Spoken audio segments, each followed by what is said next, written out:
ഈ തമിഴ് രാഷ്ട്രീയത്തിൽ ഇപ്പോൾ വിജയ് രംഗപ്രവേശം നടത്തിയിരിക്കുകയാണ്. തമിഴ് രാഷ്ട്രീയത്തിനൊരു പ്രത്യേകതയുണ്ട്. ഈ സിനിമാക്കാരെ മാത്രം എന്ന് പറയാൻ പറ്റില്ല, സിനിമാക്കാരെ മാത്രമെന്ന് ഞാൻ പറയുമെങ്കിൽ തിരുത്തുന്നു. എന്നാലും സിനിമാക്കാരാണ് കൂടുതലുള്ളത്. MGR, ജയലളിത, കരുണാനിധി നല്ലൊരു എഴുത്തുകാരൻ, ആ സിനിമാ രംഗത്ത് വളരെ ശക്തനായ ഒരു എഴുത്തുകാരനായിരുന്നു. അപ്പോൾ അങ്ങനെ സിനിമാക്കാരൻ ഇപ്പം എന്താ വിജയ് രംഗത്ത് വന്നിരിക്കുന്നു. ആ വിജയ്ക്ക് ഈ MGR ആകാൻ കഴിയുമോ?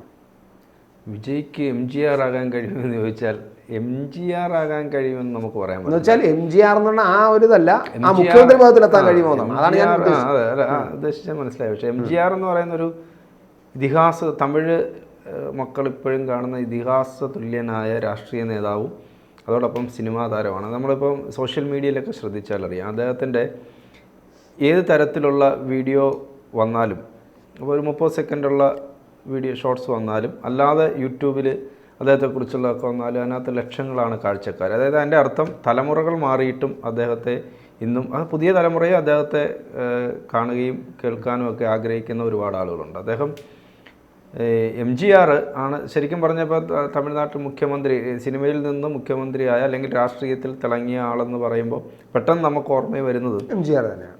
MGRൻ്റെ പേരാണ്, MG രാമചന്ദ്രൻ. അദ്ദേഹം ശ്രീലങ്കയിലെ കാൻഡിയിലാണ് ജനിച്ചത്. അദ്ദേഹത്തിൻ്റെ അച്ഛനും അമ്മയും മലയാളികളായിരുന്നു. മരുതൂർ ഗോപാലമേനോനും സത്യഭാമയും അവരൊക്കെ മലയാളം. അദ്ദേഹം യഥാർത്ഥത്തിൽ മലയാളി എന്ന് നമുക്ക് പറയാം. മലയാളിയാണ് അദ്ദേഹം. മലയാളിയാണല്ലോ. അതെ, മലയാളിയാണ്. അപ്പോൾ അങ്ങനെയാണ് അദ്ദേഹം. ഈ കരുണാനിധിയാണ് അദ്ദേഹത്തിന് വളരെ ശക്തമായ റോളുകൾ കൊടുക്കുന്നത് തമിഴ് സിനിമയിൽ.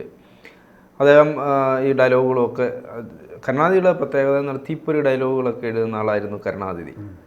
കരുണാനിധി. അതായത് ഇന്നിപ്പം നമ്മൾ ഒരു സൂപ്പർ താരത്തിന് കിട്ടുന്നതിനേക്കാൾ അധികം ആരാധകർ ഒരു സിനിമയുടെ തിരക്കഥാകൃത്തായ അദ്ദേഹത്തിനുണ്ടായിരുന്നു.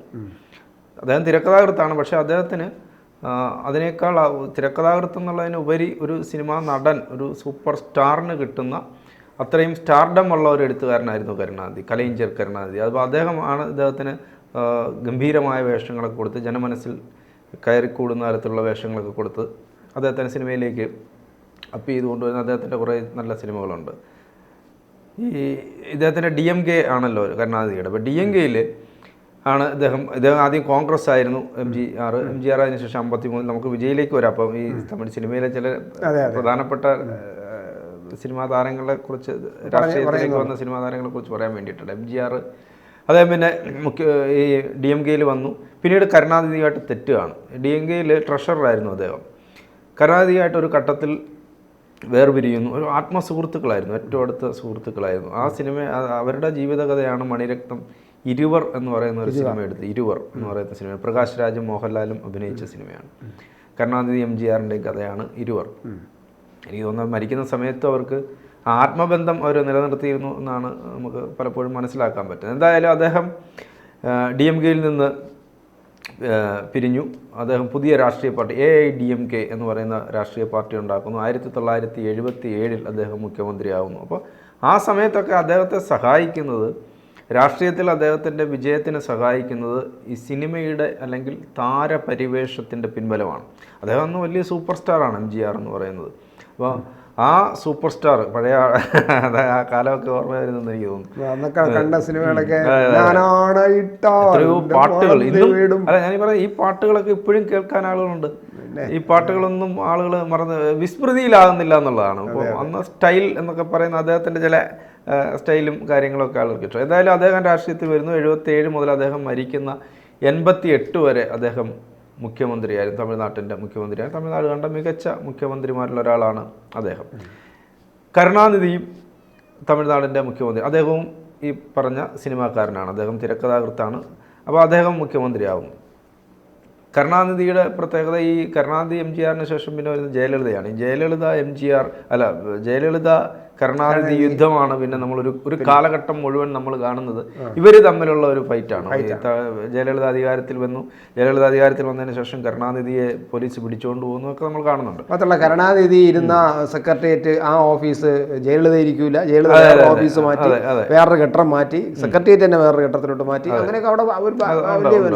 അപ്പോൾ ഇവിടെ സിനിമ എപ്പോഴും തമിഴ് രാഷ്ട്രീയത്തിൽ ഗതി നിർണ്ണയിക്കുന്ന ഒരു ഘടകമാണ്. അവർ സ്ക്രീനിൽ കാണുന്നത് ഈ രക്ഷകനെയാണ്. ആ രക്ഷകനെ തന്നെയാണ് രാഷ്ട്രീയത്തിലും അവർ പ്രതീക്ഷിക്കുന്നത്. ഇപ്പം രജനീകാന്ത് എന്ന് പറയുന്ന എക്കാലത്തെയും മികച്ച ഒരു ലെജൻഡറി ആക്ടർ എന്ന് നമുക്ക് പറയാം. അദ്ദേഹത്തിനെ സ്ക്രീനിൽ കാണുമ്പോഴെല്ലാം ആ രക്ഷകൻ്റെ ഒരു പരിവേഷം അദ്ദേഹത്തിനുണ്ട്. പക്ഷെ അദ്ദേഹം രാഷ്ട്രീയത്തിൽ ഇറങ്ങാൻ തയ്യാറാവുന്നു, പലതവണ അദ്ദേഹം ഇറങ്ങാൻ തയ്യാറാവുന്നു, അദ്ദേഹം പിന്നീട് പിൻവലിയുന്നു, വീണ്ടും ഒരു ഘട്ടം എത്തിയപ്പോൾ അദ്ദേഹം രാഷ്ട്രീയത്തിൽ ഇറങ്ങാൻ പോവുകയാണ് എന്നൊക്കെ രീതിയിൽ അദ്ദേഹത്തിൻ്റെ ഫാൻസിനെയൊക്കെ വിളിച്ചു കൂട്ടി ചർച്ചയൊക്കെ നടത്തിയിട്ട് പെട്ടെന്ന് അദ്ദേഹം പിൻവലിയായിരുന്നു. അപ്പോൾ അദ്ദേഹത്തിന്റെ ചില ആരോഗ്യ പ്രശ്നങ്ങളൊക്കെ ആരോഗ്യ പ്രശ്നം മാത്രമല്ല, അദ്ദേഹം തെലുങ്കനാണ്. ആ തെലുങ്കൻ എന്നുള്ള ഒരു ഐഡന്റിറ്റി ചിലപ്പം ദോഷം ചെയ്യും എന്നുള്ളത് കൊണ്ടാണ് അദ്ദേഹം യഥാർത്ഥത്തിൽ ഈ മഹാരാഷ്ട്രക്കാരനാണ്. പിന്നെ കർണാടകയിലാണ് അദ്ദേഹത്തിന്റെ പേര്. തെലുങ്കായിട്ട് ബന്ധമില്ല. കർണാടകയാണ്. അപ്പൊ ശിവാജി റാവു ഗെയ്ക്വാദ് എന്നാണ് അദ്ദേഹത്തിന്റെ പേര്, യഥാർത്ഥ പേര് ശിവാജി റാവു ഗെയ്ക്വാദ്. പക്ഷെ അദ്ദേഹം അടിപൊളി തമിഴനായിട്ടാണ് ജീവിക്കുന്നത്. അല്ല, അങ്ങനെ തന്നെയാണ്, അടിസ്ഥാനപരമായിട്ട് തമിഴൻ തന്നെയാണ്. ഈ ഐഡന്റിറ്റി അയാൾക്ക് ദോഷം ചെയ്യുമെന്നുള്ള രാഷ്ട്രീയത്തിൽ എതിർകക്ഷികൾ അദ്ദേഹത്തിനെതിരെ പ്രചരിക്കും. കാരണം കർണാടകവുമായിട്ട് ഇപ്പോഴും തമിഴ്നാട് വലിയ തർക്കത്തിലാണ്. ഈ കാവേരി നദിജലമായിട്ട് ബന്ധപ്പെട്ട് ഇപ്പോഴും തീരാത്തതുണ്ട്. അതുകൊണ്ടായിരിക്കും, അങ്ങനെ ആയിരിക്കാം സംഭവം. എൻ്റെ ഒരു ചെറിയൊരു അറിവ് വെച്ച് അങ്ങനെ പറഞ്ഞതാണ്. പക്ഷെ അദ്ദേഹം അങ്ങനെ ചിന്തിച്ചിട്ടുണ്ടോ എന്ന് എനിക്ക് അദ്ദേഹമല്ല, അദ്ദേഹത്തിന്റെ പിന്നിൽ നിന്നവർ ഒരു അദ്ദേഹത്തിന്റെ ഈ പറഞ്ഞ എതിർകക്ഷികൾ ഈ പ്രചരണം നടത്തി കളയും. അവസാന ഘട്ടത്തിൽ അദ്ദേഹത്തിന് ഈ ആരോഗ്യ പ്രശ്നങ്ങളൊക്കെ ഉള്ളതുകൊണ്ട് അദ്ദേഹം രാഷ്ട്രീയം എന്ന് പറയുന്നത് സിനിമയിൽ കാണുന്ന രാഷ്ട്രീയമല്ല, നമ്മൾ അല്ലാതെ പൊതുരംഗത്തേക്ക് ഇറങ്ങുമ്പോൾ ഇത് രണ്ടും വ്യത്യാസമുണ്ട്. പക്ഷേ തമിഴ്നാട്ടിലെ ജനങ്ങൾ അത് മതി എന്ന് സ്വീകരിക്കുന്നിടത്താണ് ഇപ്പം MGR ആയാലും. പക്ഷെ അവരൊക്കെ കൃത്യമായി ജനത്തിൻ്റെ പൾസ് മനസ്സിലാക്കിയ രാഷ്ട്രീയക്കാരാണ്. അവർ വെറും രാഷ്ട്രീയക്കാരല്ല, കൃത്യമായ പൾസ് മനസ്സിലാക്കി. അതായത് ഈ സിനിമയിൽ നിന്ന് രാഷ്ട്രീയത്തിലിറങ്ങി ആദ്യമായി മുഖ്യമന്ത്രിയാകുന്ന ആളാണ് MGR. അദ്ദേഹം ആയിക്കഴിഞ്ഞതിന് ശേഷം അദ്ദേഹം ആ പൾസ് മനസ്സിലാക്കി ജനത്തിന് എന്താണ് കൊടുക്കേണ്ടത്. ഒരു പ്രാവശ്യം അത് കഥയാണോ എന്ന് എനിക്കറിയത്തില്ല, ഞാൻ കേട്ടിട്ടുള്ളൊരു സാധനം, ഈ സ്കൂൾ ഉച്ചഭക്ഷണം കൊടുക്കുക, വിദ്യാർത്ഥികൾക്ക് ഉച്ചഭക്ഷണം കൊടുക്കുന്നതിനെ കുറിച്ചൊരു സാധനം, ഉച്ചഭക്ഷണം കൊടുക്കണം എന്ന് അദ്ദേഹം തീരുമാനിക്കുന്നു. അപ്പോൾ ഉദ്യോഗസ്ഥരൊക്കെ വലിയ എതിർപ്പ് പറഞ്ഞു. കാരണം ഖജനാവിൽ അതിനു വേണ്ടി ഇന്നത്തെ പോലല്ല, ഇന്നിപ്പോൾ ഉച്ചഭക്ഷണം സൗജന്യമാണ്, അന്നത് അങ്ങനെ ഒരു വലിയ പദ്ധതിയൊന്നുമല്ല. അപ്പോൾ ഇത്രയും ആളുകൾക്ക് കൊടുക്കണം, അപ്പോൾ അതിന് കാശില്ല എന്ന് പറഞ്ഞു. അപ്പോൾ പ്രായോഗിക ബുദ്ധിമുട്ടുണ്ട്. അദ്ദേഹം പറഞ്ഞു ഫിനാൻസ് സെക്രട്ടറി വിളിക്കൂ. അങ്ങനെ ഓരോ വകുപ്പിൻ്റെ സെക്രട്ടറിമാരെ വിളിച്ചു, വിദ്യാഭ്യാസത്തിൻ്റെ സെക്രട്ടറി വിളിച്ചു, ഫിനാൻസ് സെക്രട്ടറിയൊക്കെ വരാൻ പറഞ്ഞു. അതെന്താ യോഗ്യത എന്നൊക്കെ ചോദിച്ചപ്പോൾ IAS കാരനാണ്, പിന്നെ പഠിച്ചിട്ടുള്ള പഠിത്തമൊക്കെ പറഞ്ഞ് അദ്ദേഹത്തിൻ്റെ ഡിഗ്രിയൊക്കെ പറഞ്ഞു. അപ്പോൾ അദ്ദേഹം പറഞ്ഞു എനിക്കൊരു ഡിഗ്രി ഉണ്ട്, കാരണം ഞാൻ സ്കൂളിൽ വിശന്നിരുന്നിട്ടുണ്ട് ചോറ് കഴിക്കാതെ, ആ വിശപ്പ് എനിക്കറിയാം, അതുകൊണ്ട് ഇന്ന് തന്നെ ഇത് ഓർഡറാക്കി നാളെ മുതൽ കുട്ടികൾക്ക് ഭക്ഷണം കൊടുക്കണം. അപ്പോൾ അത്രയും അനുഭവ സമ്പത്ത് അദ്ദേഹത്തിനുണ്ട്. അത് കഥയാണോ എന്ന് എനിക്കറിയത്തില്ല, എന്തായാലും അദ്ദേഹത്തെക്കുറിച്ച് പറഞ്ഞു കേൾക്കുന്ന ഒരു കാര്യമാണ്. പിന്നെ തമിഴ്നാട്ടിലെ മുഖ്യമന്ത്രി എന്ന് പറയുന്നത് സിനിമയിൽ നിന്ന് വന്നിട്ടുള്ളത്, രാഷ്ട്രീയത്തിൽ തിളങ്ങിയത് ജയലളിതയാണ്.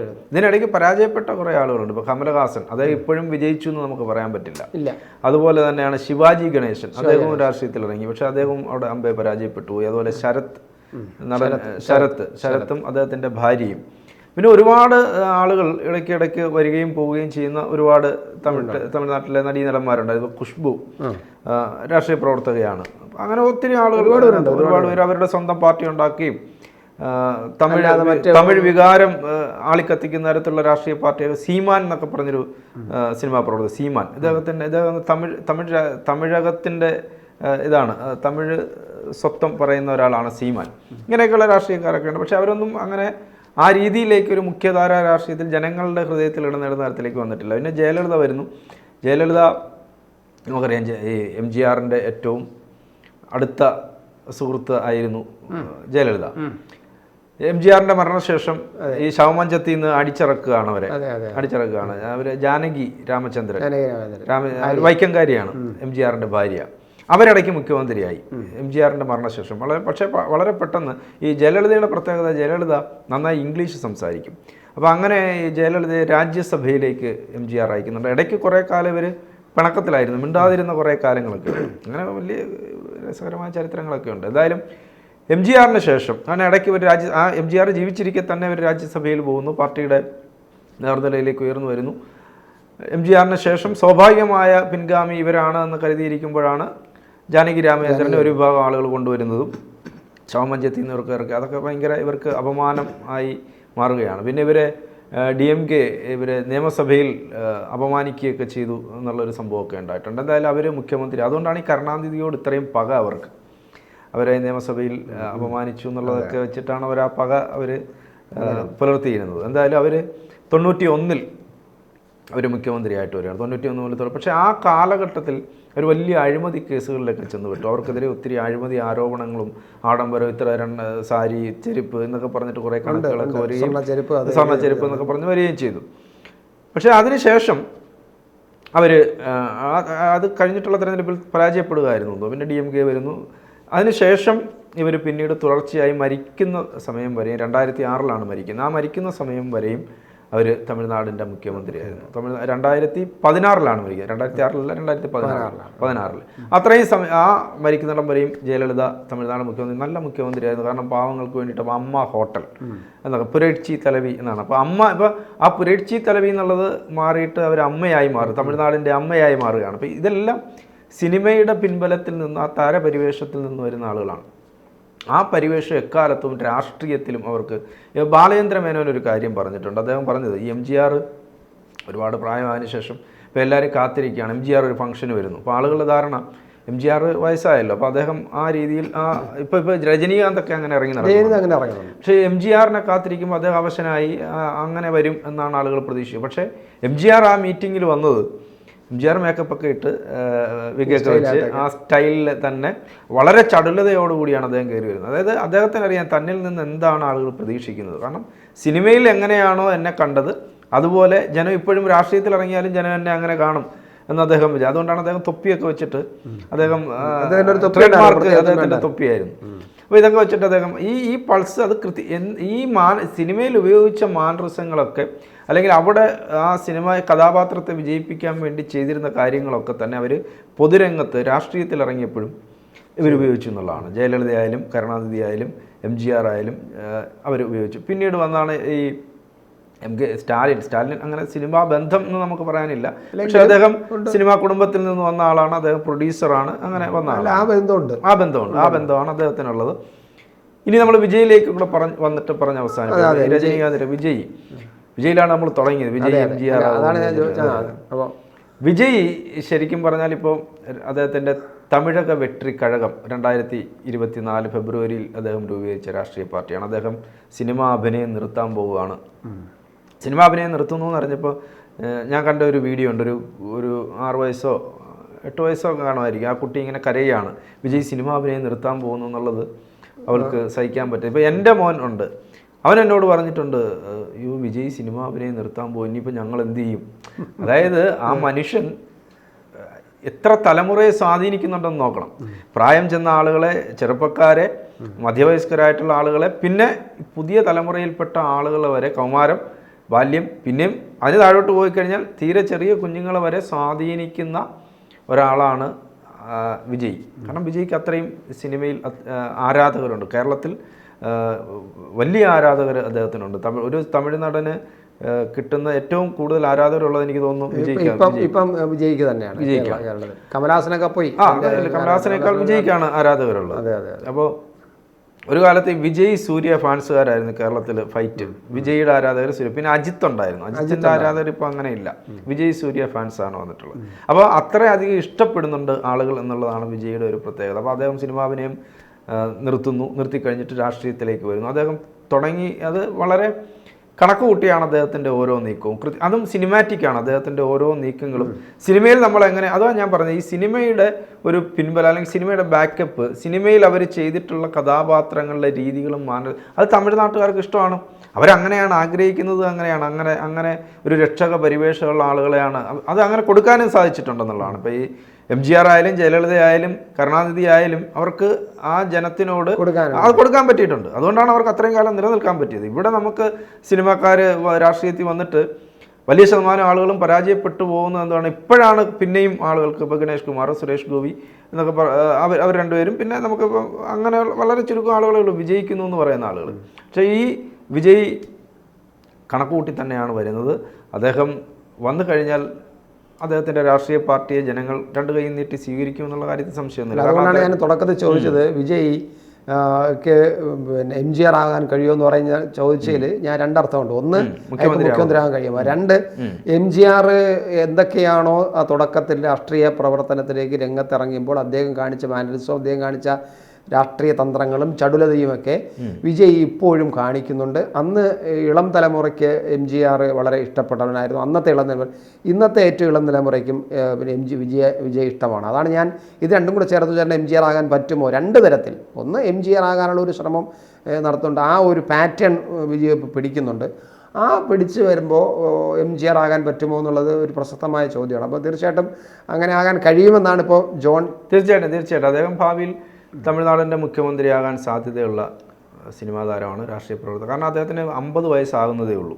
രാഷ്ട്രീയത്തിൽ 50 വയസ്സെന്ന് പറഞ്ഞാൽ ചെറുപ്പമാണ്. അതെ, രാഷ്ട്രീയക്കാരെ സംബന്ധിച്ച്. പക്ഷേ ഇതിനകത്ത് ഒരു ചെറിയൊരു സംശയം എനിക്കുള്ളൂ. ഇപ്പം നമ്മൾ MGRൻ്റെയും ജയലളിതയുടെയും കരുണാനിധിയുടെയും കാലമല്ല ഇപ്പോഴത്തെ കാലം. ഇപ്പോൾ കുറച്ച് ദേശീയതയ്ക്കും ഒക്കെ കൂടുതൽ പ്രാധാന്യവും ജനങ്ങൾ കൂടുതൽ സ്പേസും കൊടുക്കുന്നതാണ്. മറ്റതങ്ങനെയല്ല. തമിഴ് വികാരവും തമിഴൻ എന്നുള്ള വികാരം മാത്രം, ദ്രാവിഡ വികാരവും തമിഴ് വികാരവും മാത്രം മതി, അതിനെ പുയർത്തിയാൽ മതി. ഹിന്ദി വിരുദ്ധത പറഞ്ഞു കഴിഞ്ഞാൽ അത് വലിയൊരു വിജയമായിരുന്നു അവിടെ. അപ്പോൾ ജയലളിതയൊക്കെ പക്ക ഹിന്ദി വിരുദ്ധത പറഞ്ഞുകൊണ്ടിരുന്നവരാണ്. അപ്പോൾ അത് മാറിയിട്ടുണ്ട് തമിഴ്നാട്ടിൽ, ആ ഒരു പാറ്റേൺ മാറിയിട്ടുണ്ട്. MGRൻ്റെ പാറ്റേൺ വെച്ചിട്ട് നമുക്കിപ്പോൾ വിജയ്ക്ക് എങ്ങനെ പോകാൻ കഴിയും? പക്ഷേ വിജയ്ക്ക് ജയിക്കാൻ പറ്റുമായിരിക്കും, ഈ പറയുന്ന ലക്ഷ്യത്തിലെത്താൻ പറ്റുമായിരിക്കും. പക്ഷേ വിജയുടെ ഇപ്പോഴത്തെ പാറ്റേൺ എന്ന് പറയുന്നത് ഒരു പക്ഷേ എനിക്ക് തോന്നുന്നത് അദ്ദേഹത്തിന് പിടിച്ചു നിൽക്കാൻ കയറിപ്പറ്റാമായിരിക്കാം.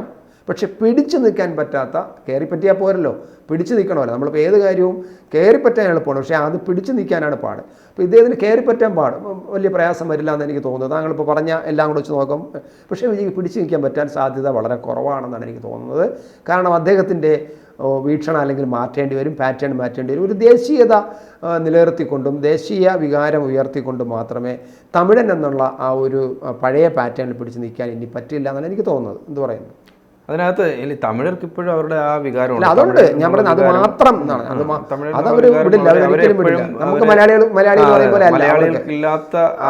ഉണ്ട്. പക്ഷേ അത് ഇനി അങ്ങോട്ട് അത്രമാത്രം അതിനെ മാത്രം പിടിച്ചിട്ട് ഹിന്ദി വിരുദ്ധതയൊക്കെ പറഞ്ഞ് അങ്ങനെ നിൽക്കാൻ പറ്റാത്തൊരു അവസ്ഥയിലേക്കാണ് കാര്യങ്ങൾ പോകുന്നത്. കാരണം ഒരു മൊത്തം രാജ്യത്ത് എല്ലാ സംസ്ഥാനങ്ങൾക്കും അങ്ങനൊരു വീക്ഷണം വന്നിട്ടുണ്ട്, എല്ലാ രാഷ്ട്രീയ പാർട്ടികൾക്കും അങ്ങനെ ഒരു വീക്ഷണം വന്നിട്ടുണ്ട്. ഒരു ദേശീയതയെ പിടിക്കാതെ മുന്നോട്ട് പോകാൻ പറ്റില്ല. ദേശീയ എന്ന് പറയുന്നത് ഒരു പാർട്ടിക്കോ ഒരു മുന്നണിക്കോ മാത്രം അവകാശപ്പെട്ടാലും മാറ്റിവെക്കാൻ പറ്റില്ല. ഇതിനകത്ത് ഒരു കാര്യം എൻ്റെ മറുപടി എന്ന് പറഞ്ഞാൽ നമുക്ക് പറഞ്ഞ് അവസാനിപ്പിക്കുക. അതിനകത്തുള്ളത് വിജയ്ക്ക് ഒരു സ്പേസ് തമിഴ് രാഷ്ട്രീയത്തിൽ ഇപ്പോൾ ഉണ്ട്. അതായത് AIDMK ജയലളിത ഉണ്ടായിരുന്ന പ്രതാപകാലത്ത് അല്ലെങ്കിൽ MGR ഉണ്ടായിരുന്ന പ്രതാപകാലത്ത് AIDMK അല്ല ഇപ്പം. ആ പാർട്ടി നാമാവശേഷമായി പോയി. യഥാർത്ഥത്തിൽ ആ പാർട്ടി അവിടെ DMK ഇപ്പുറത്ത് നിൽക്കുന്നു. അവിടെ BJPക്കും ഒരു വളർച്ചയുടെ BJP വരുന്നു, ഇവിടെ വിജയ് നിൽക്കുന്നു. അപ്പോൾ ഉറപ്പായും വിജയ്ക്ക് അവിടെ വളരാനുള്ള ഒരു സ്പേസ് ഉണ്ട്. അദ്ദേഹത്തിൻ്റെ ഈ സിനിമയുടെ പിൻബലം അദ്ദേഹത്തിന് വലിയ ഗുണം ചെയ്യും. അത് കഴിഞ്ഞിട്ട് സിനിമയുടെ പിൻബലം ഈ തമിഴിനെ സംബന്ധിച്ച് അത് അവരുടെ രക്തത്തിൽ ചേർന്നിട്ടുള്ളതാണ്. പിന്നെ ഉള്ളത് ഈ സിനിമയുടെ പിൻബലത്തിനപ്പുറം അദ്ദേഹത്തിൻ്റെ അദ്ദേഹം ഇനി പ്രവർത്തിച്ച് തുടങ്ങി ജനത്തിനെ കാണിച്ചു കൊടുക്കുന്നിടം വരെ നമുക്ക് കാത്തിരിക്കേണ്ടി വരും. പക്ഷേ എന്നാലും അദ്ദേഹം ആഗ്രഹിക്കുന്നിടത്ത് എത്താതെ പോകില്ല എന്നാണ് എത്താൻ പറ്റും. പക്ഷേ തുടർന്ന് പോകാൻ പറ്റുമോ എന്നുള്ളതാണ് സംശയം.